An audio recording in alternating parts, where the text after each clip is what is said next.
Hey guys, I'm Steven Farnsworth. And I'm Grant Babbitt. And you're listening to It's a Dad Thing podcast.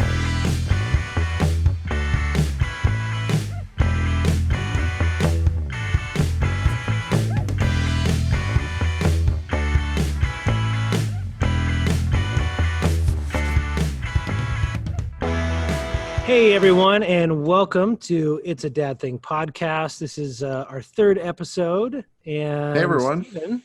Steven, hello. How are you? Hey, how's it going? Hey, little different setup. I don't know if you guys listened to the last episode, but Steven left LA and he's in Detroit now. So we are trying this thing over video conferencing. We're gonna try to, hopefully the sound quality's there and maybe you guys will see us. I don't know. We'll see what we do with posts in it. But hello, Steven. How are you? How's Detroit? I'm doing good. I'm out in Detroit. It's actually a light winter here. Not very much snow. Way more snow than you ever get in LA, but not nearly as much snow as the locals are used to. But traveled my family all the way out here for some work, and loving the city. Actually, kind of blown away. Very cool downtown area, and awesome people so far that we've met. Are you? I know you like to go to stadiums. Do you stop anywhere on the way?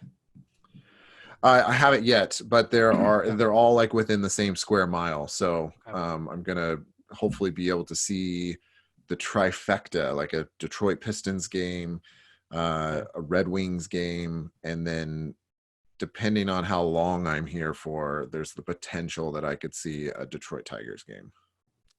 Wow, that's true. Yeah. If you see the Pistons, please give a shout out to Svi Mikhailuk. Okay. Good friends. That's what I was going to do anyways. Yeah, if anybody doesn't know, he's a KU 3-point sharpshooter, stellar player. But he's playing the Lakers. Actually, he's playing the Jayhawks, drafted by the Lakers, traded him to Detroit. So you know who I would give a shout out to? Blake Griffin. Blake Griffin. Ever heard of him? He's from OU. Yeah, Still know if you got that. Yeah. He's the only person from OU I think I've ever been a fan of. Only. So yeah, I got to definitely go see him at the Little Caesars Arena. Little Caesars. Oh wait, okay. So Little Caesars Arena. There's I was about to say Metrodome. What's the dome? What's the Lion? Where do the Lions play? The dome. Ford Field. Ford Field, and then is it Comerica Park? Is that where the Tigers play? I don't remember. I'm just making that up. No, I don't think it's Comerica Park, but they're right across the street from Little Caesars Arena. Who plays in Comerica Park? I don't know. Don't put me on that spot like that. Well, I was going to say you're terrible at this, but then I also am asking the question, so I'm terrible at this. Anyway, well, good. I'm glad you guys made it to Detroit. Glad you made it there safely. I want to do a whole podcast as far as traveling with kids and like your experience and what you did. However, today is not that. I say that with a smile, but really I think this might be kind of a difficult episode. So we all know that, by the way, third episode in, this is not a subject that I wanted to be dealing with by any means, but I think it's relevant. It's relevant globally what's going on right now, but it's also very relevant in my household. So it's something I definitely want to try to share and talk about. But today we're going to talk about dealing with loss and not losing the game, not KU losing Oklahoma which never happens, by the way, but talking about losing. So losing a family member, losing a friend. We're talking about dealing with death, really. And again, not a great subject to be dealing with, especially this far into our podcast. But given the fact that Kobe Bryant recently passed away in the helicopter with, I believe, 7 other victims with his daughter and the other victims, a very tragic story. It impacted us here in LA, and here it is. It's right after All-Star Game weekend, and All-Star Weekend. It was tributes left and right to Kobe. They named the MVP award, the Kobe Bryant MVP award. So it's still very fresh in everybody's mind. So we want to talk about that a little bit, touch on Kobe and kind of what that means, and then we're going to try to talk about like our own experiences with loss and how we've dealt with it with our family. So, but Steven, let me first ask you, like, do you remember where you were when you heard about Kobe? And when you heard about it, what were the feelings that happened with you? And I mean, like what was your experience then? Yeah, I mean, I was going to lunch after church with my family, and one of the people that we were going out to lunch with just said, "Hey, I got a Twitter update that said that something happened to Kobe." And then, of course, I'm like, "Wait, what do you mean?" And pull up my phone, start going through it, and then a group of guys that I actually play basketball with at the Y in LA, they were all texting each other. It just was blowing up. The story just, people were trying, speculating, but trying to be very careful about what they were saying. And man, I was floored. I mean, not only because obviously it's Kobe and his icon status in the basketball world and his kind of rising celebrity status globally. Um, but whenever one of the guys said, "Hey, I think his daughter was on the helicopter with him," I was just, oh man, I Yeah. was like, I really hope that the other people on board are okay, because we didn't know what was going on at that point. And it was just really hard for me to focus. And with my whole family, I mean, my whole family's right there, and I'm like, oh, we just like drove in a car, and I know he's been on him in helicopters in LA for people that are local to there. That's like a normal. It's like taking, an Uber or taking, like a limo somewhere. That was just his mode of transportation around LA. Right. And so you didn't really But it think had anything been, of it. yeah, it had been for years. I remember he used to Yeah. fly to and from practice and things like that in the helicopter. As far as I remember, as far as I Yeah. know, that's Yeah. what the case was. So. It was games. He lived far away, like probably about an hour drive from the arena, and he would go up there for regular season games, playoff games, and then started going up to the Valley whenever his daughter, because he had I can't remember what the center is there, but his own facility up there that runs different leagues, Right. and he would go up there, and it was just another visit for another regular basketball game, and there were other parents and kids on board, all headed up there. And but I mean, that's what we're talking about right now, is just that tragedy. And no, we didn't plan on bringing up this subject this early on in our podcast. It's definitely not something that we take lightly, but I think it's kind of that timing of you can't predict these things. Yeah. I know I've had it in my own life, and I think that was what's so why it captivated, the nation, as far as a headline and a story, and kind of why you saw all the tributes come out, not only for Kobe, but for his daughter Gigi, and obviously what he meant to the sport of basketball. But I think the people that I talked to, it started to really resonate with them and bring up all the, past things in their life. Not only tragic things that happened, but also making them like run over and hug their family members and chat with people that they haven't chatted with in a long time. I mean, it really affected people, Yeah, absolutely. And I mean, you're technically in Detroit right now, but we live in the heart of LA. So our experience here in LA is a lot different than somebody in Kansas, Minnesota, New York. I mean, unless you followed him and your experience was, oh, I was a Kobe fan or I was a Lakers fan, your experience is probably a lot different than being here in the epicenter of like, this is Kobe, like LA and Kobe go Right. together. And, I mean, I know he started the second facet of his life. I mean, he was past playing and, into doing production. And I know he had a bunch of projects that were up in the air, ready to go. And I think there were a lot of projects that like a lot of people wouldn't be greenlighting them otherwise. And he was trying to make an effort to make sure they were getting made. So I don't know what's going to happen to those projects moving forward. Hopefully everybody can find a way to continue with those. But I mean, that's only part of the story. Yeah, for sure. Just to kind of throw another note on there. I mean, I had the pleasure of working on one of his commercials after his playing days that they did with Body Armor. And it's the drink that he did a big investment in, but he came to set. He was there with the director as an overall creative director. Couldn't be nicer, very accommodating to everybody on set, very involved in the process and the creative process. I mean, you could kind of see his tenacity on the court also falling through in other life things. I mean, he won the Oscar in 2018, and you could kind of see the sky's the limit for what he could accomplish, not just on the basketball court, but in just life in general. Right. Yeah, absolutely. And I had also worked with him too. I'm sure you probably remember this too, because I sent you a screenshot of me shooting with Kobe. I did a Yeah. shoot with Kobe and Kendrick Lamar, and I Yeah, I had remember that. your production company hat on backwards. It's so great. So the back, of course, says Farnsworth Productions. But that, I was shooting with Kendrick Lamar and Kobe, and they're talking about, them as businessmen and like how they have basically taken themselves and turned themselves into these brands.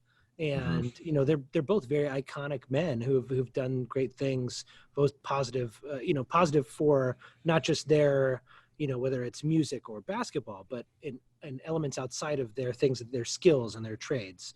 So yeah, I got to shoot that with those gentlemen, and I know I sent you the picture because it was all over ESPN afterwards, and it was kind of fun. But I will tell you, at that moment, I never would have pictured what came later. I mean, what happened with the helicopter incident. I know that's part of it. You never do with tragedies, right? You never foresee those things. Yeah, and he was with his daughter, I mean, that's the thing, right? I mean, it's this being a dad podcast. I mean, that's one of the reasons that you and I wanted to talk about it, is that, not only is it, a tragedy for, a casual viewer may have grown up watching him play basketball and kind of seeing him do these kinds of things, but he had gone on to then be a dad and be a very, vocal dad as far as being involved in his daughter's basketball games and bringing her courtside. There was that viral, like video and photos that went out of him, teaching her some basketball stuff on the sidelines, which, I think most dads can, understand how that process goes, of like when your kids finally get to that age where they're like, how does this work, dad? And you're like, oh my gosh, let me tell you, and it's like him investing that time and energy in his own kid's life, I think, is just what makes this tragedy so, impactful for other people. Yeah, absolutely. And that's the thing. It's like, it's not just about Kobe. It's not even just about Kobe and his daughter, which is already so much of a tragedy. But then there were other families and other family member like on the helicopter. So I believe it was either eight people plus the pilot. So I think 9 in total. And I could be wrong. My facts could be way wrong. I probably should have that list in front of me, but I don't. I know that it was an awful thing for anyone to experience, let alone the fact that you are a big fan of this icon that you think is going to live forever. It's, I remember like when I think about Kobe, I don't even think mostly about his basketball playing. Of course, I remember his 60-point game, right? And watching that, I remember where I was when I watched it. But one of the things that I really, like one of my favorite videos that I ever saw of Kobe was when the Philadelphia Eagles won the Super Bowl. I don't know if you saw this clip at all, but it's him with his, at the time, newborn baby running around, jumping and screaming and excited, but holding his little girl. And I just thought, right, that's every dad. Like that's me. I mean, we didn't talk about this. This is separate, but the Chiefs won the Super Bowl. Yeah, go Chiefs. But the first thing I did was scoop up my kids and hold them and be so excited. And like, that's what we do as dads. We share our excitement. So to see him be a dad that's there and that's present and that is loving on those girls, it humanizes him in a way that I think most icons don't get humanized. And the fact that he's lost his life with his daughter is, yes, like you said earlier, it's a thing that like when my kids got home, I held them as close as I could. I actually, at the time it happened, and I can tell you this is, my daughter was sick and my wife and my 2 boys were out. They went to church that morning and I stayed at home with my daughter. And I think I was sitting on the couch, and I don't remember if I was in the middle of something or what, but I remember getting a text from my mom that said, "Hey, did you hear Kobe died in a helicopter accident?" And I don't know if you went through the same thing, but my first thought is like, come on, Mom. Like, that is a Facebook hoax. right? Yeah. Those have happened. Like it's where the things where it says, oh yeah, Arnold Schwarzenegger this or whatever, and Right. you get on Facebook and you realize, okay, yeah, it's debunked, but somebody spread it and it spread faster than wildfire. And so that was my first thought. So the first thing I did after I got this text from my mom is I got on Facebook and I searched Kobe Bryant helicopter. Oh, sorry. I know you may not be able to see that. Oh God, I'm at my school. Hold on here. Oh geez. Okay, so then I'll narrate here. So Grant, There it goes. power just seemed to go out, or the lights went out, and wherever he's recording at, so he just became the Blair Witch Project podcast Yes. very God. quickly. If any of you guys are watching the video, Nothing like having a heartfelt podcast and then have crazy stuff happen in the middle of it. yeah, Okay. Yeah. I teach one day out of the week, and I'm there because this is the only place I can go where my kids aren't crazy nutty, because Steven's 3 hours ahead of me. So I can't wait till they go to bed, because Steven's going to be long in bed after that. So this is what we figured out. So yes, if I sit here for too long and I don't move enough, then the lights will go off. So I'll try to do this every 10 minutes or so. God. Okay. Yeah. Great segue. No, but really, I was at home. I got the text from my mom. yeah, I checked Facebook. I thought for sure this is a hoax. Typed in, Kobe helicopter, and nothing came up. And, this is just reported. The weirdest thing to me is that my mom is the first one to break the news to me, because that my mom is not Twitter by any means. So it was totally thought of as fake. And then next thing I do is I start searching the actual web, and then I see, okay, well, it's here and it's on Twitter, and it said, oh man, maybe this is really happening. And it was like a article from Variety. I think TMZ was the first one to report it, but I think when I saw it on Variety, I was like, oh, that's not just like anybody. Like, Variety's been around for a long time. I would consider them pretty reputable. So that just started the ball rolling. And then of course you got all the reports of, could it be his whole family and this? And all that was so unbelievable, but also quite tragic. And for me, it was about noon or so, like our time, when I think the accident actually happened around 10 or so, but the news spread to me at about noon. yeah, And yeah, it was horrific. And I was with my daughter. And that's the thing, is like, at that point, you didn't know that Gigi had passed away. Like, you didn't know Gigi's with him. So, I of course am sad, and I'm looking at my daughter. I'm like, this is unbelievable. But then when we find out that it was his daughter, then it's a whole new ballgame. The fact that it's not, it's already bad that it's Kobe, but then it's Kobe and his daughter, and there's all these other families that are part of it. It just breaks your heart on another level. It was hard. like what I guess, one of the things that we wanted to talk about, besides the Kobe thing, is kind of also incorporating things that we've been through, maybe things that we've experienced, and specifically from the perspective of a dad, how do you navigate that world of tragedy has struck, and it's not your fault, or you had nothing really to do about it, but it is real and it is close and personal. How do you deal with that? Have you come in contact with something like that? Well, yeah, I feel like I probably should have transitioned my story, because really the Kobe story is not just about Kobe or Gigi or everyone that died in the helicopter accident for my family, and for a lot of families close to us. I'm with my daughter. That's about noon when we get the news about Kobe, and my son's school, which my daughter also goes to, we get a phone call every Friday night, and it updates us for the week. So it's a pre-recorded message from the principal, and it's generally just saying like, hey, these days are off, or this day's an early release, or this is what's going on, and it's like an information call that we get every week at 5:00. Again, Kobe happened at noon. We get a phone call at about 4, and it's from the school number. So I'm thinking, oh, maybe it's like, maybe the call is just coming in a little early. And so I'll answer it. And I answer it. I'm sitting next to my daughter at the table and it's on speaker and I set it down. I'm like, okay, you know, there's usually some singing and it's like, there's something kind of fun to it. And then we get the information. So I'm listening to it and all of a sudden I hear the principal say that, you know, with a heavy heart, she's here to inform you.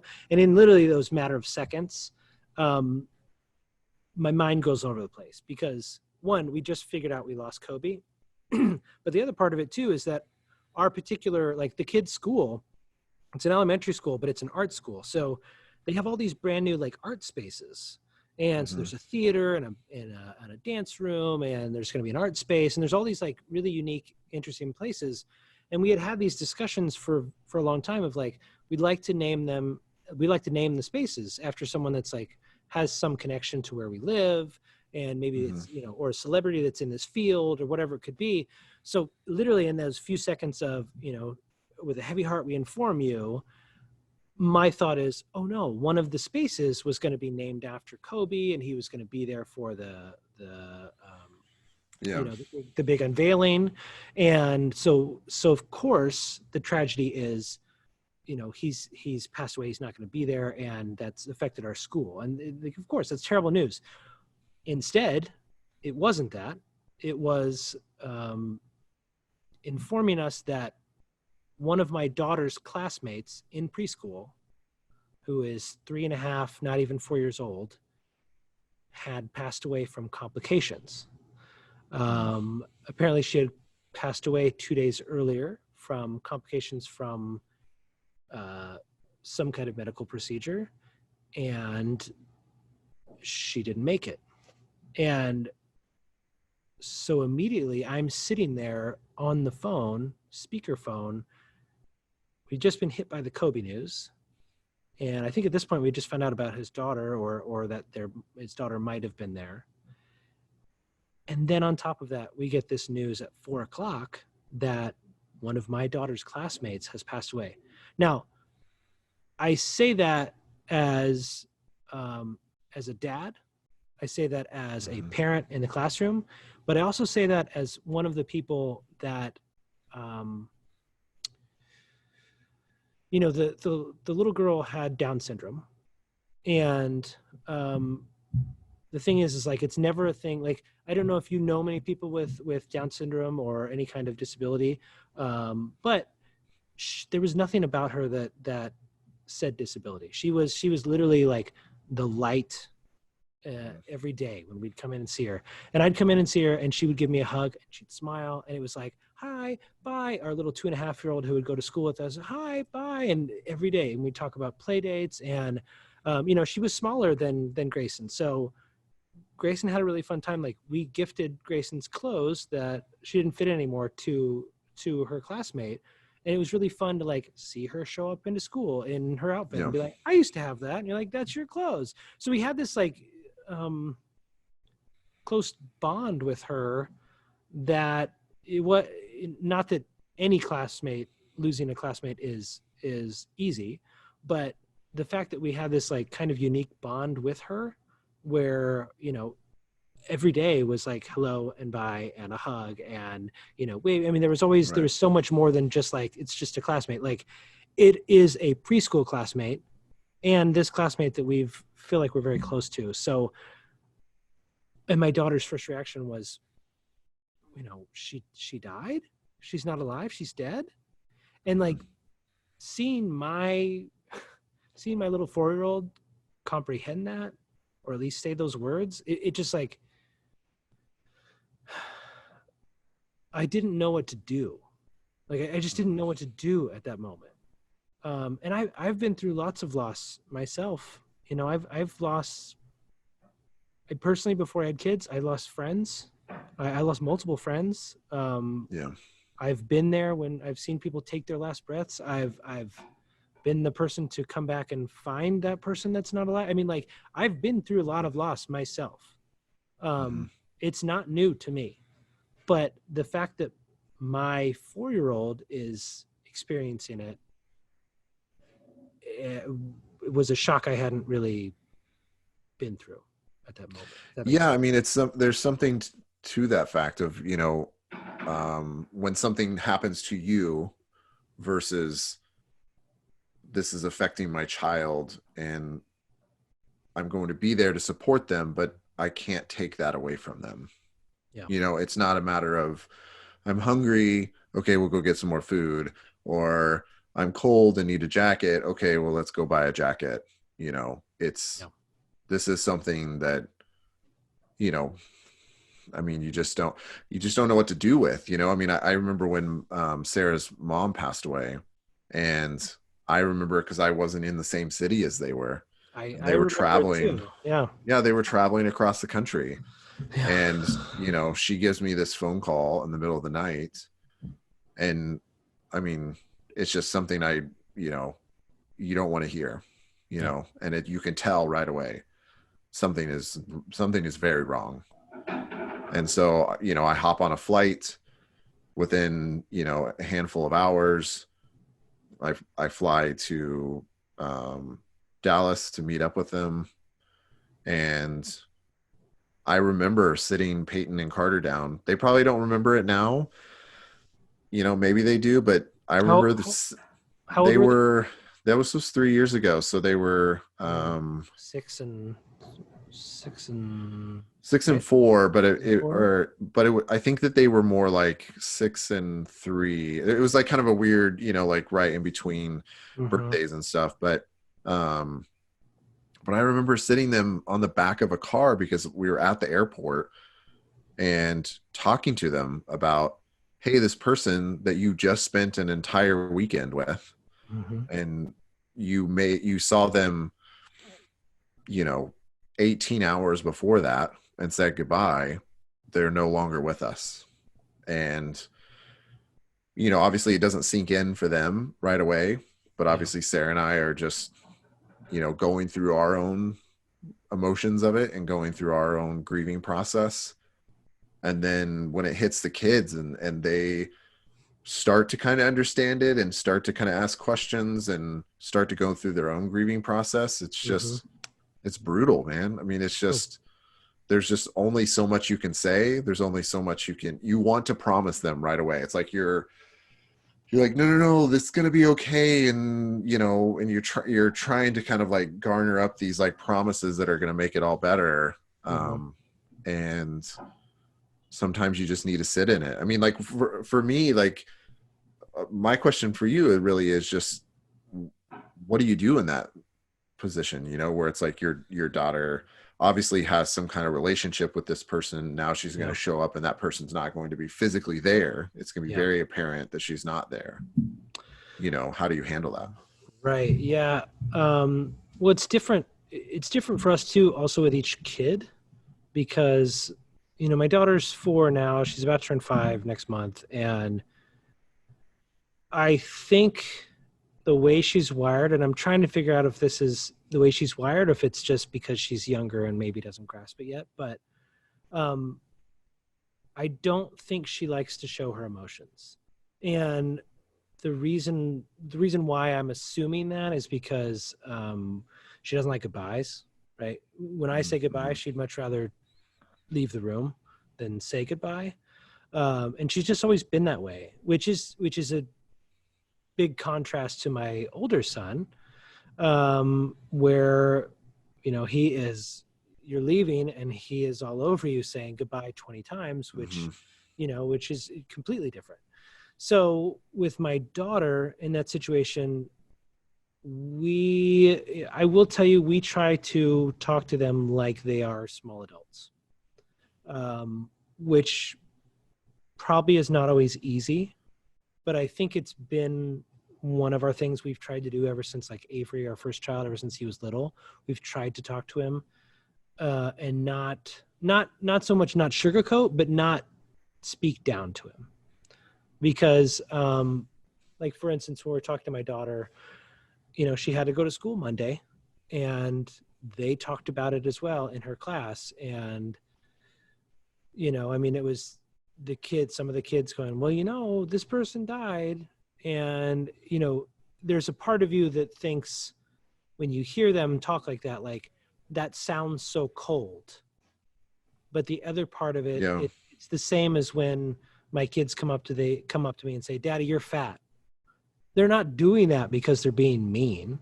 They're doing it Right. because my belly looks bigger than other dads' bellies, or because it's big. And they're just going, that's what I see. And that's what I'm going to talk about. This is what happened. So this is what happened to my friend.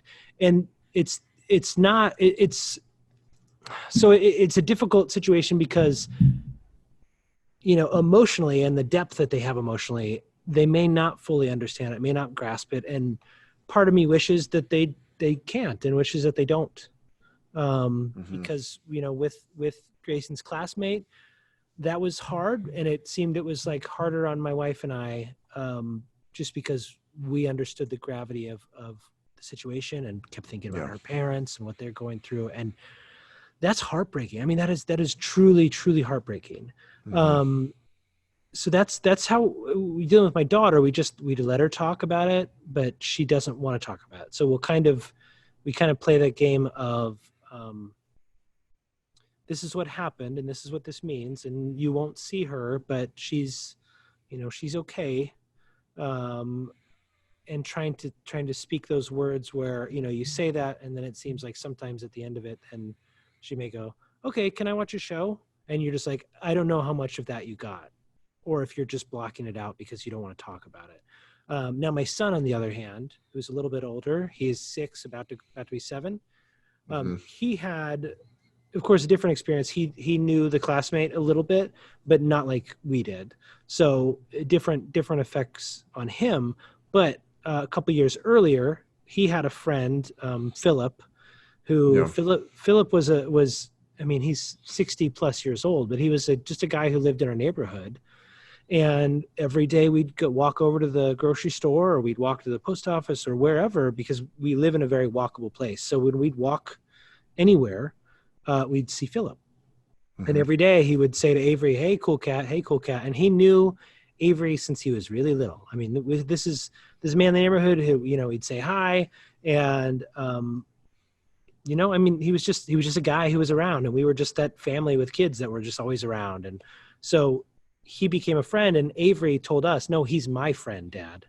Like, yes, he's us, but he was this, this 1 or 2 or 3-year-old's little friend. And for us, that experience was different. Philip passed away, but we didn't know Philip passed away. We found out later because we realized he hadn't been there. And sometimes he would just leave and go back to, back Midwest for a little bit and then come back. And it was like, oh, how was your trip? It's not like we were on, checking in terms all the time. We actually didn't even know his last name, which was so hard, because then we wanted to try to figure out funeral, plans and what we could do. It was like, I don't even know how to make this happen.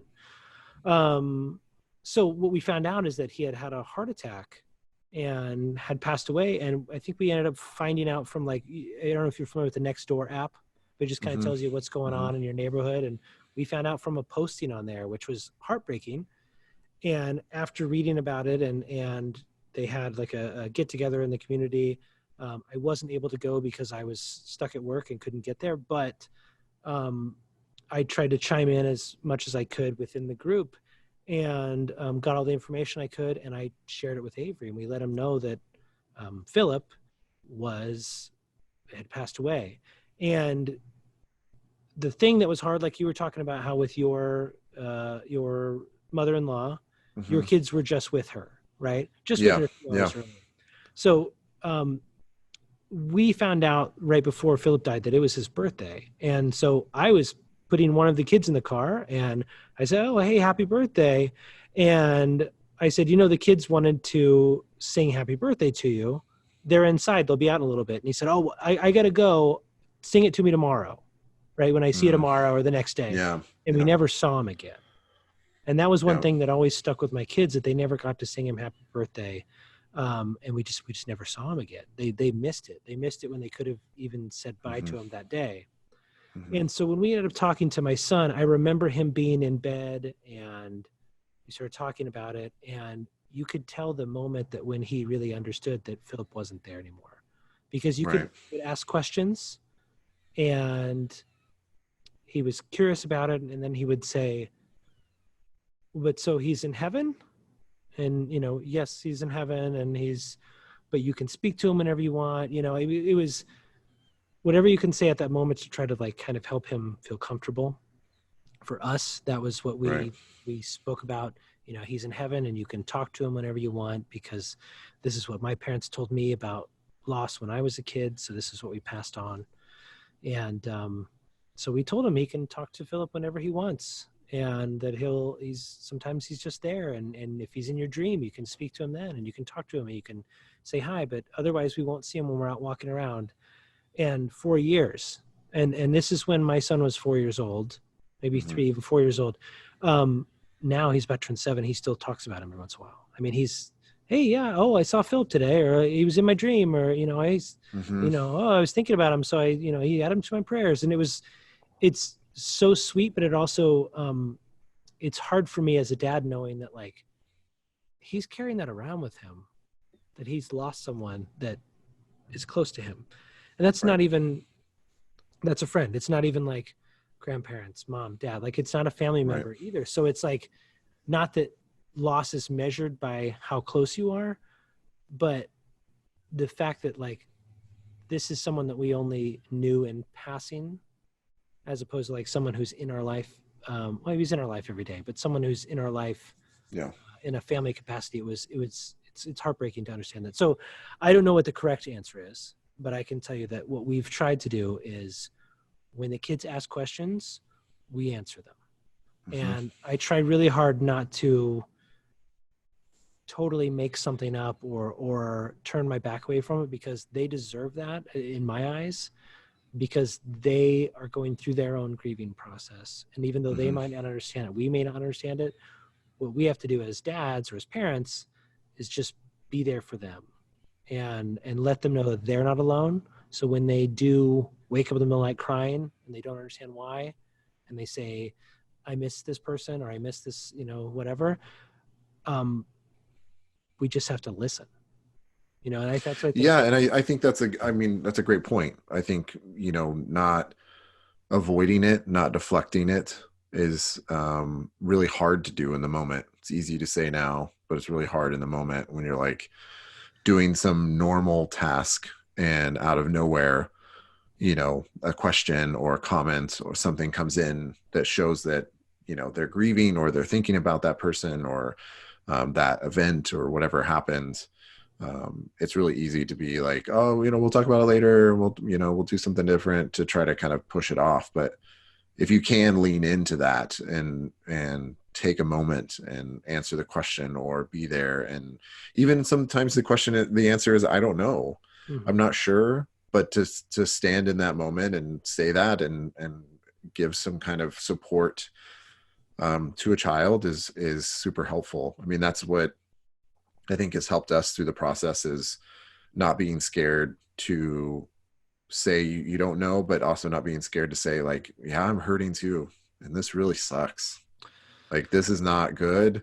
This is like, yes, we believe that they went to heaven and we believe that we'll see them again, but it still sucks. I want them to be here right now, and that's okay, because we're all kind of going through that, and you're going to be in different phases of the grieving process. And sometimes, like you had mentioned, kids kind of just come out and bluntly say things, and people that I've known that have gone through, serious tragedy and have lost people very close to them, they talk in very matter of fact terms.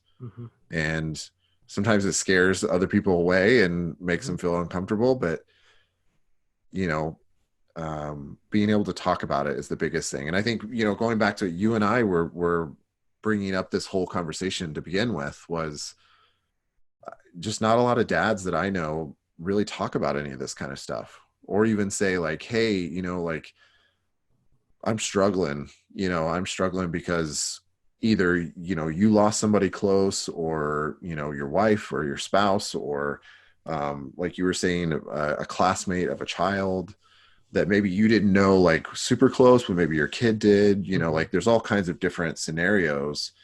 And, but that whole like dad to dad interaction doesn't really happen a lot, because we kind of go back to that, like what I think of as like the way I was raised, where it's like, you don't let emotions affect you. You got to take care of your family, pull yourself up by your bootstraps, Right. kind of way.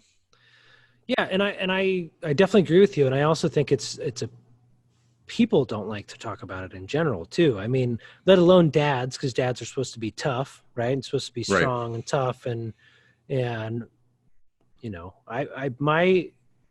my son knows, and I keep referring to my son because he's the oldest one. So his emotional depth is at a greater level than I think my other Yeah. two youngest children. So it's the reason why I keep bringing him up. But he knows, like, for instance, my wife and I had been together for about a year, maybe 2 years. I mean, not very long, but we had been together long enough where she was starting to become a part of my family, and I knew I was going to be with her for a very long time, but she hadn't been around a lot of my extended family yet. And my grandmother on my dad's side um, battled with cancer, and we lost her incredibly quickly. Mm. I mean, to the point where it felt like she was diagnosed, and then within 6 months, I felt like she was gone. And Wow. um, it was right around Christmas time. And I remember it was like maybe the first or second Christmas that Ash and I were together, and it wasn't a joyful holiday. And it was filled with a lot of hurt. And when my son was born, one of the things I remember saying, and I've always talked about this with my own dad, is that I wish she, meaning my grandma, I wish she would have been able to meet those kids. Yeah.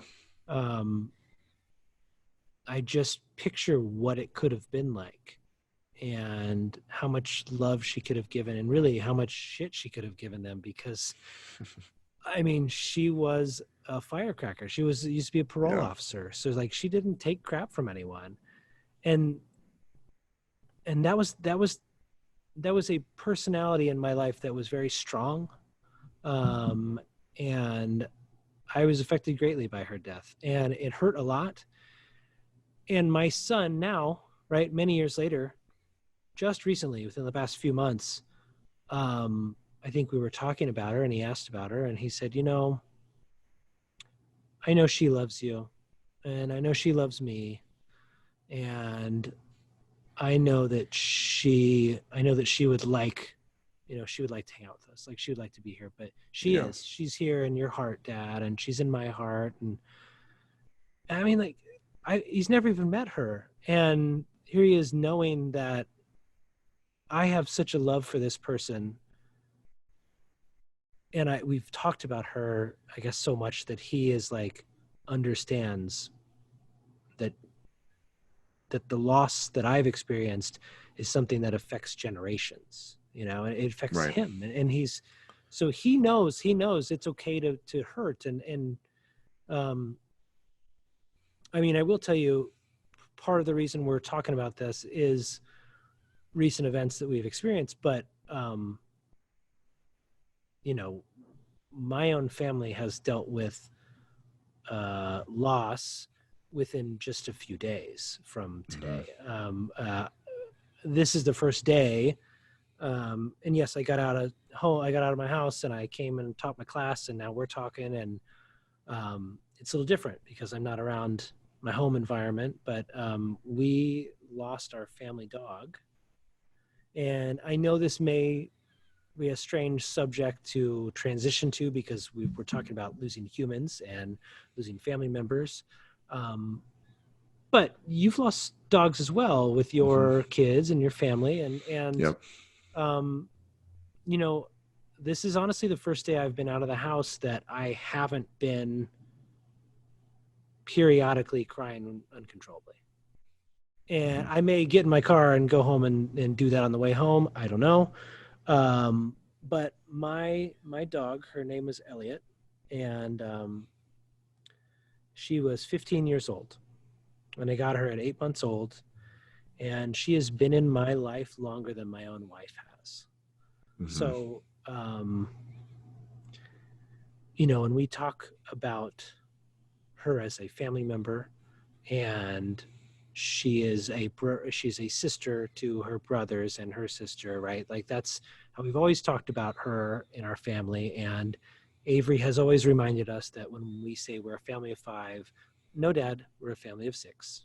Mm, yeah. Um, so, you know, and I know I'm not the only one to experience this. I know that loss from a pet is different from loss than a family member, a human family member or friend, or, you know, I know that they're different things, but we're talking about loss and pets and losing pets. The phrase that has been most difficult for me over the past few days is, you know, they're like family. And yes, they are like family, except that feels completely wrong because they are family. Like, you know, you have an adopted son. Is your son like family because he's adopted? No, I mean he's our family, and I get that. I mean, it's like one of those. I mean, I had a dog not quite 15 years, but we've lost a dog from getting hit by a car. We've lost a dog because we had to put him down because of complications that he was having. Either way is not any better than the other. I mean, it's just one of those things. By the way, Stephen, I am not comparing your son to adopting a dog. Yes, no, I appreciate. I figured you did. That didn't sound that way. I really didn't mean for it to sound that way. I just meant that, you know, when we adopt someone into our family, they're still family. And I think the part that gets me is that when someone says that they're like family, to me, they are so much a part of our family that I can't separate them as like family and family. So for sure. I mean, we have people that live. No, to help you out, we have 2 people that live with us, and I would say they're family. They're not like family; they are family. You know, when we say that we're a family of 5, our kids correct us and say, "No, we're a family of 7," because we have 2 other family members, even though they're in their like mid to late 20s. if you have to clean up after them, they're family. Right? Exactly. All right. Am I wrong there? If they live under my roof, then they're part of my family. Yeah. That's how I see it. Yeah, exactly. So, I mean, okay. So you've had 2 dogs, right? 2 dogs that you've dealt with as far as with. Yeah. So yeah, we had a pug that was 7.5 that we had to put under. His name was Frank. We did a surgery right when my son was being born. Like days before he was born, we did a whole surgery that made him basically go from a boy to a girl so that he could pee properly. Oh, wow. I didn't know that. And so we started calling him Francesca, and and then it was about another year or 2 after that he started having more complications with it as well, and they said that might happen, and so we had to end up putting him down, which was really hard because you go through the whole night. You know, I'm going to put him down the next morning. So that whole night I'm just, you know, I'm up with him and doing my best to hold myself together. You know, and that process isn't easy. You know, I went to the vet, and you do the whole thing, and just so many tears and so many, you know, emotions because this animal's been in your life and is, you know, experienced. You've seen them every single day. You know, we got other pugs. You know, we still have a pug right now, but we had another one that's got out of the fence and got hit by a car and, you know, died instantly. I rushed it to the hospital, but you know, did that whole process by myself while the kids were gone at school. And so it's not easy. How do you deal with that though? Like, how did you deal with, I mean, those are 2 very different scenarios, and it sounds like one, the kids are pretty young, so they probably didn't necessarily. They don't remember the first one. They don't remember the first one at all, but they do remember Chester, which is the one that got hit by a car. Right. And I remember Chester. I mean, like, how do they come home? Because you said they're gone. Right. So they were at school. Yeah, they were at school, and I was with Sarah. And when they came home, we sat down and talked to them about it. Obviously, there's only one dog there. I'd already been through the whole process with the vet and figured out all of that side of it. You know, we talked about it as a family. We sat down for dinner. We, you know, asked them if they had any questions. They didn't really have much to say because it was just kind of thrown on them. But over the next few weeks and even months, they would obviously bring him up, I remember Chester. I remember when he used to do this, or, Mm-hmm. we would bring him up every once in a while just to see where the kids were at, Mm-hmm. and see if they're comfortable talking about it. The big thing for us is that as a family, we communicate, and that's communicating good and bad. And sometimes we bring a subject up just to make sure no one's like trying to hide any feelings or feel like that they have to not talk about a thing because it'll make dad upset, or, like it'll, sometimes that's what kids do. They hide it because they're like, well, I don't want to bring this up because I know it's sad for everybody else as well. And so, but I think, the biggest thing is we just communicate, and we don't always get it right. There's definitely things that, maybe I would have changed it up a little bit, the way we talked about it, or, maybe something, how we approached it. But at the end of the day, we did the best with the knowledge that we had. And that's kind of what, tragedy comes at inopportune times. It doesn't give you a heads up. It doesn't, give you time to prepare. It doesn't even really give you time to grieve. Immediately after tragedies, you're back to work, you're back to doing family things, you're back to having to make dinner and having to take the trash out. And, I think that's what I think what I really want to do. And I think you're with me on this, is create a community where we can really build a tight-knit group of dads that talk about these things, that, somebody can learn from some of my mistakes, some of the things that I've messed up on, they can ask questions. I can ask questions for somebody that's been through a tragedy, like all the tragedies that I've been through, maybe somebody else hasn't gone through that. And if they have the unfortunate event to go through something like that, that they would ask questions, and vice versa, so that I can learn from you. You and I have talked about a lot of these things, and I know you just recently had Elliot pass away, and we were actually supposed to record this podcast that later that day. And I know we were texting, and I was like, hey, just spend time with your family. Like, I understand. And it's just been, because it just never comes at a great time, and that's where it's like, well, we had to move the podcast time of recording, very minuscule thing, but it's like, that's the normal life that continues to bombard you when you're trying to be like, no, stop. I want to just sit and work through this right now. And you just don't have that chance. Yeah, I agree. I mean, for us, I mean, I don't know if you're interested in a timeline of what we just went through, but it was quick. I mean, it was I know getting a dog getting hit by a car is very quick and instant, because that's clearly you have a dog that is healthy and then is clearly not right away. So, I know that, and I know that was a hard situation too. I remember when that happened. So, for us with Elliot, I think it was, I've been I know our last podcast was about dad and work-life balance, right? And immediately after it got done, I was on a movie, and I've been on that movie for a few weeks and working my butt off, and like had no time. I mean, I literally didn't even have time to see my kids and my wife during those 2 weeks. And then when I'd have a day off, I'm then working on post-production stuff that I'm also working on. So, I hadn't been home. I hadn't been around anyone. And so I just finally got to the point where I'm home, and, we noticed it was on Thursday that, which was the day before. It was Valentine's. It was the day before Valentine's Day. We noticed that she had some blood coming out of her mouth, and which is not uncommon, because she has had dental issues for a long time.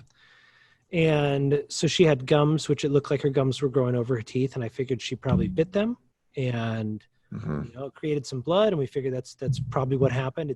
It's happened before. It wasn't a big surprise that it happened. So it just kind of like clean her up, dry her off. I gave her a bath just to make sure she was good.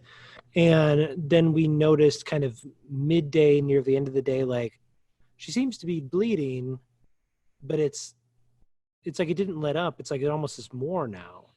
And that was Thursday evening. It was, again, still at that point, it wasn't a lot. It was just kind of like, Right. this is just a little strange. Like This is this has unusual. happened. Yeah. Yeah, this has happened before, but it seems a little odd.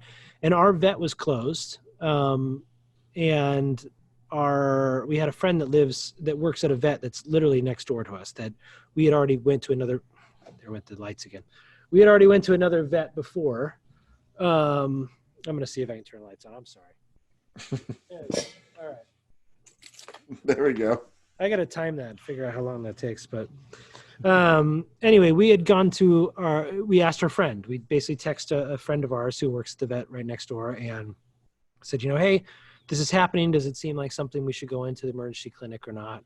And they said, I don't know. I don't want to tell you yes or no, but why don't you talk to our vet tech? So we ended up talking to their vet tech and kind of decided like, it doesn't sound like it's a huge emergency. So we're open in the morning. Why don't you just bring her by in the morning first thing and we'll take a look at her. So we did that.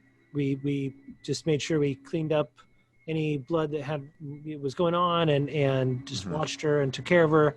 And then the next morning got up, took her to the vet, and we were there for a few hours. They said, we're doing this blood testing, checked her gums. And I thought for sure, because she's been healthy almost every checkup we've done, it's always been, yeah, she's in great shape. I know she's 15, but she's in great shape. Yeah.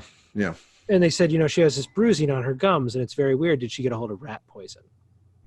And so my mind starts racing like, rat poison. Well, we didn't, but maybe if a neighbor has rat poison and I don't know how she would have got it. Yeah. What if she ate something, 20 things in your head, but then you're ultimately thinking like, no, she didn't get a hold of rat poison. We get the blood test or, we're supposed to get the results either that afternoon or the next day. And we're sent home. Here's some stuff that's going to help her blood stop bleeding, right? This will help clot it. And we went home, took the medicine. A few hours later, she's bleeding, and it seems like she's bleeding even more. So she doesn't look like she's in pain. She just, you look at her and it looks like it's a scene out of a thriller. I mean, like of a slasher film. Like there's blood all over her dog bed. You feel horrible because we can't do anything other than like press on her face, which hurts, and try to stop the blood from coming. So like we feel very helpless. So I think this is about 10 o'clock when we left. 2 o'clock I call and say, hey, she's still bleeding. I don't know what to do. So we walk her back over to the vet. And she stayed there until close.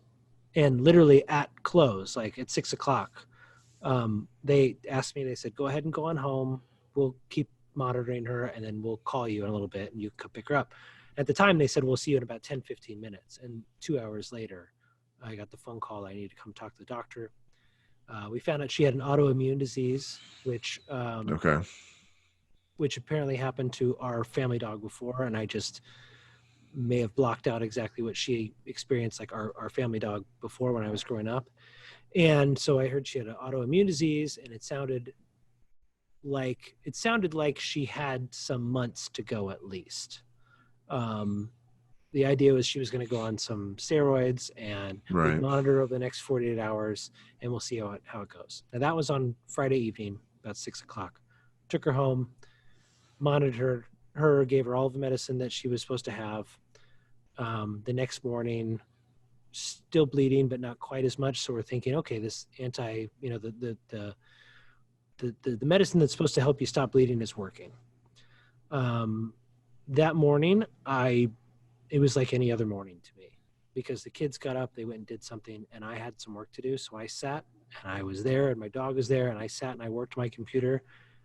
I did not give her any special attention or anything significant. She was there. I was there. I was busy. So kids got home. Now that the kids are home, okay, well, I'm going to head up to the coffee shop and do some work. Talk to my wife. I go to the coffee shop. I'm there for maybe an hour and a half. And she calls me and says, Elliot's not doing well. And she's having a hard time standing up. And I just feel like you should come home. And this is the first time in all of this I've heard my wife start to cry. Now, my wife is emotional. I'm emotional. We're emotional people. But to hear her break like that when she had been so strong worried me. So I came Mhm. home, and within 5 minutes of being home, uh, I said, okay, I'm going to go change my clothes so I can hold her without getting blood over me. Let's grab some towels. And I'm thinking I'm going to hold her because her legs aren't working very well. She gets up, tries to walk over to me, and her body gives out on her. And Mhm. so she collapsed right there on the floor. I put my hand under her head and I said, kids, we need to talk about Elliot. Yeah. And right then and there, I had the discussion of Elliot not lasting very much longer, thinking that she may pass away within the next day or two. Definitely not thinking that she would pass away in a few hours. So, it's about 7, 8 o'clock at night. Vets are closed. Um, there's emergency clinic, of course, but at this point, her being 15 and talking to the doctor about what our options were in the first place, and that her chances really weren't great going forward, we chose to keep her there with us and just hold her and Mhm. try to give her love and, I hate the phrase, but make her feel comfortable. And for a while there, she collapsed on the floor. She would still try to stand up and move around. And I think, within that 15, 20 minutes of me being home, I ended up wrapping her up in a towel. We sat on the couch, and she, for the next hour or two, died in my arms. And it was really hard to be there and to experience it, of course, because before my daughter came along, she was my baby girl. And Mhm. one of the hardest things, though, is to know that my 2.5-year-old had no idea what was going on. He's running back and forth saying, Dad, look at this. He's literally shooting the Nerf gun. I'm telling my wife, Right. I can't handle this right now. Like, I can't deal with this noise and this craziness when my dog is dying. Like, I don't know how to deal with this. And she calmed me down, reminded me that he doesn't know what's going on, and that's probably for the best. Our daughter kind of knew what was going on, but again, she seems to stuff her emotions. We weren't quite sure if she understood. Right. But we eventually took the two into another room and let them relax in there and watch a movie and fall asleep on their own time. Try to get them to say goodbye to Ellie first. But our oldest son, Avery, was there, and he was sitting with her and holding her and crying and just saying, like, I don't want her to die. I don't want her to die. And of course, I'm saying the same thing because I don't want her to die.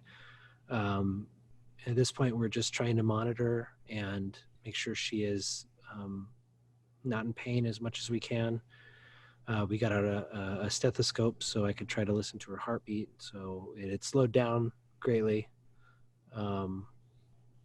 But as where I feel like I should hide and guard this from my son, I wanted him to understand that this is something that happens.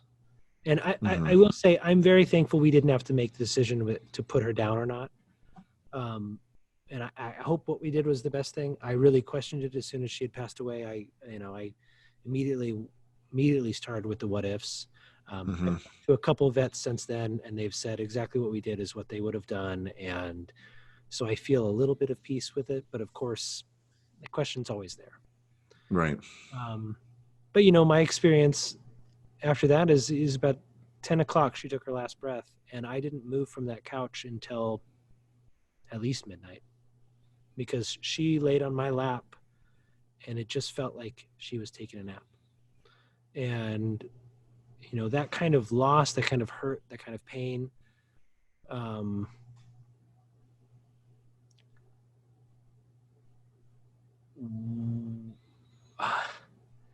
I don't know how to explain it other than just like it hurts. Mhm. And so the point of that being not to tell you, the horror story of what we went through, but the point of that is to tell you that that pain that I went through and that pain that my son watched and that my son sees on my wife's, that is the day after Valentine's Day when that happened. Okay, that night I had to take her into a vet and have her body held, and we're getting her cremated now. And so I've gone through that whole process, which is a whole nother level of heartbreak that I'm glad my family members have not had to deal with.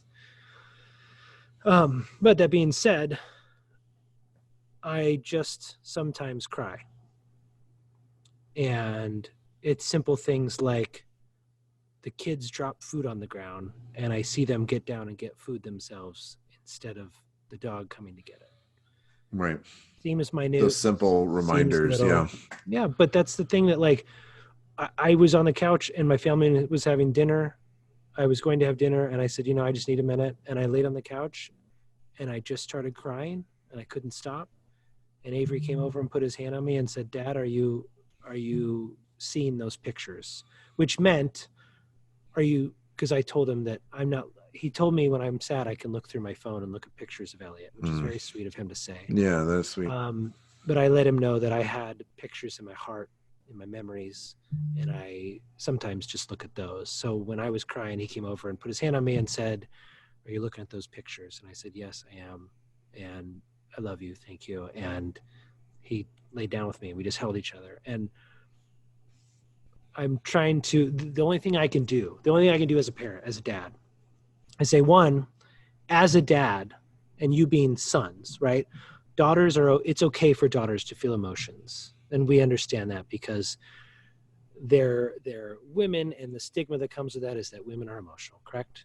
And the stigma that comes with dads and men's is that we're tough and we don't show emotions. But I show emotions, right? I can't always control my emotions. And I don't think that's unhealthy. And I want to teach my boys, and now it sounds like my daughter, because if she is stuffing her emotions, I want her to be able to deal with things too. But I want to show my kids that they can feel pain and you can cry, and that's okay. You can go through tragedy and not have to feel like you have to put it away somewhere. Because, the thing that I've done in my own life is I've tried not to, when I experience tragedy, I've tried not to go grab the booze or, smoke pot or like any of these things that could be like, or just doing something else in that vein of like, I'm going to do something destructive because I don't want to feel anything. I've tried really hard to do that in my own life. And I understand if you've lost or whatever, that you need a beer or something I totally get it. But for me, for my own choice, I've chose to try to live in that pain, which I don't know if that's the right choice or not. But for me, living in that pain knows that I can feel something and I can come out of it the other end and hopefully be okay. Right. And so that's what I'm trying to pass on to my kids as much as I can. Because they haven't even hit adolescence yet. And that's, that's a whole nother level of emotion. That's a whole nother podcast. Yeah. I mean, like, they're just small right now. So, So, I mean, sorry, I'm talking about this a lot, but I mean, that's what we're dealing with literally in this immediacy, like in this podcast, in the moments before and the moments after. This is what we're living in right now. And you're right. Life doesn't stop. You have to keep going. So we have to keep the podcast going. I have to keep going to work. I have to keep, feeding the kids and changing diapers and whatever else, because that's what you do. And the only thing we can do is try to keep our dog in our memories, much as we've kept family members in our memories, and friends in our memories. And, the one thing that I'm really struggling with, and I'll ask you this, because you've lost dogs. One thing that the kids ask me about, one, have you ever heard of the Rainbow Bridge? A little bit. Yeah, a little bit. Okay, so I'm just now finding out about this, but the Rainbow Bridge supposedly is this holding area for heaven, right, with pets. And I could be totally wrong, but I'm still looking into it myself, because what my kids are asking me right now is, where is doggy heaven? And I'm usually on my feet and I can come up with stuff and I can say, oh, it's here, or, it's in your heart, or wherever it is. I can say those things. But right now, when they ask me, I just shut down because I don't know what to do. And I'm not at a good spot yet where I can talk through my feelings, because right now I'm just in that hurt phase. Sure. But this thing called the Rainbow Bridge is supposedly this rainbow bridge to heaven, that your pets are there not alone. They're not just sitting there waiting by themselves and bored to death, but they're there with other dogs, other cats, other whatever kind of animal it is, but they're there and they're playing with these pets. And when you die, the idea behind this rainbow bridge is that when you die and you go to heaven, they will reunite with you because they're your loyal companion. They will stay and they'll wait for you and they'll reunite for you. So I don't know if that's something I want to talk to my kids about, or if there's something else you've went through with the doggy heaven. But that's one thing, like dealing with loss and dogs in particular. Like, have you dealt with that? Like, what is doggy heaven to you? What have you told your kids? Have they asked?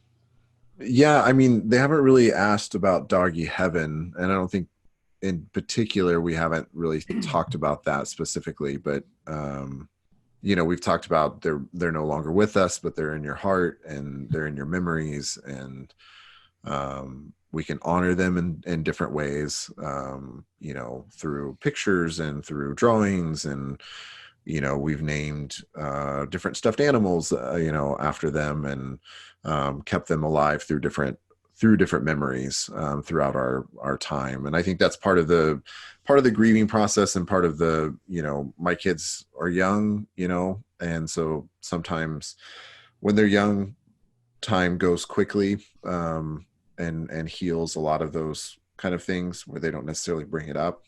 Yeah. But in the immediacy, you know, I mean, it's a lot of looking at pictures. It's a lot of talking about what that meant, you know, what that animal meant to them. I mean, even right now, like we're in Detroit, and no, our dogs and animals haven't died, but you know, conceivably for 3 months they're not here.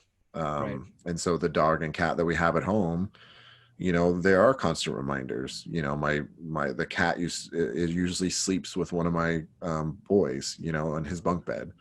And so he's like, when he has trouble sleeping, he's like, I wish the cat was here, because then I could sleep with the cat and I would go right Yeah. to sleep, you know. And Yeah.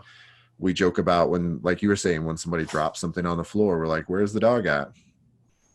So it's just constant, but I think you got to just keep talking about it. You know, you got to keep it going, because as parents, you got to hold it together and be able to talk to your kids through this, you know. And the same with other dads. You got to talk to other dads about this stuff, how you're dealing with it, how you're working through it, learn from each other. That's the only way we're going to make it, man. And so I know this was a difficult podcast, and so I appreciate you sharing, though. I know that was hard. Yeah, no, you know, it's selfishly, it's probably more cathartic for me anyway, to be able to talk about it. So,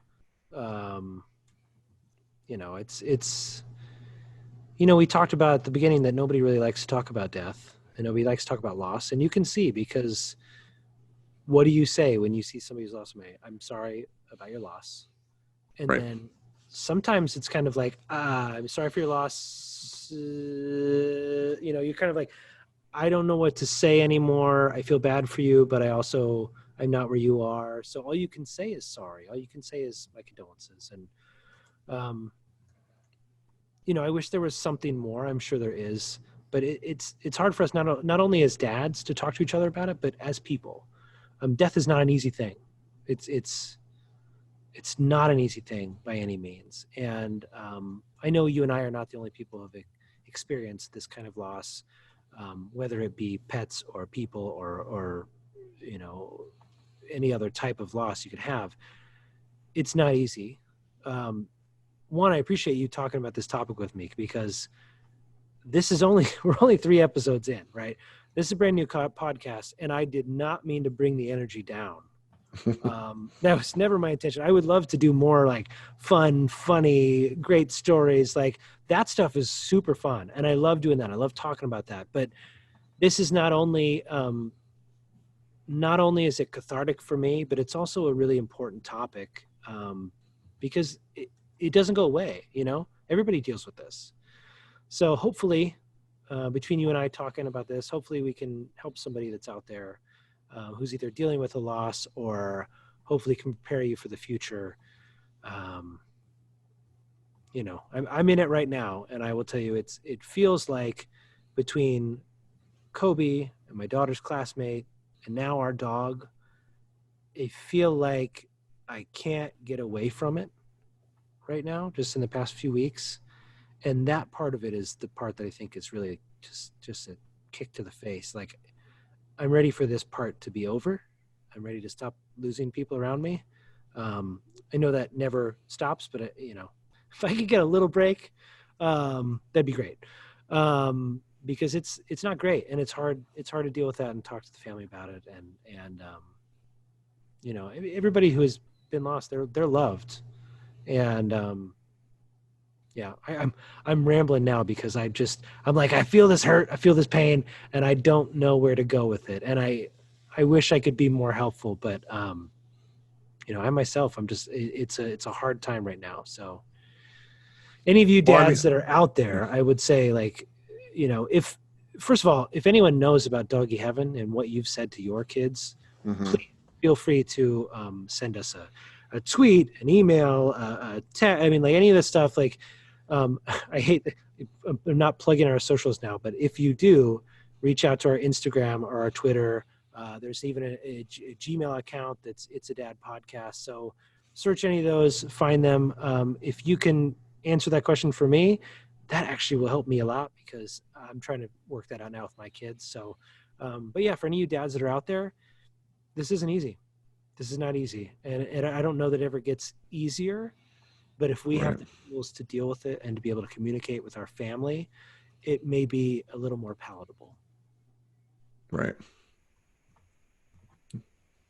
Well said. Thanks. Well, I mean, with that, thank you guys for listening to our third episode. Really appreciate you guys. Anything that you guys want to share on our socials, like Grant said, we'd be happy to be a listening ear, or to learn about new things that maybe we don't know about yet. And thank you guys for listening. And I promise you, I promise you, we will do something that's more fun next week. Yes. We Until will, next time. Yeah, please. I know this is a hard one, but hang in there with us, because we've got a lot to talk about and a lot more stuff that is more fun than dealing with this. But to anyone who's dealt with loss, we're sorry, and we're there with you, and don't feel alone. If any of you do feel alone, I know I'm not a counselor, but please feel free to reach out to any of us too, and just, if you have any questions, we're here for you. That's what we're here for, right, Stephen? I mean, we're talking to each other right now, and we help out each other, but we're here for you guys too. So, yeah, thank you for listening. I promise next time this will be much more lighter than today. So, yeah, until next time. Thanks, everybody.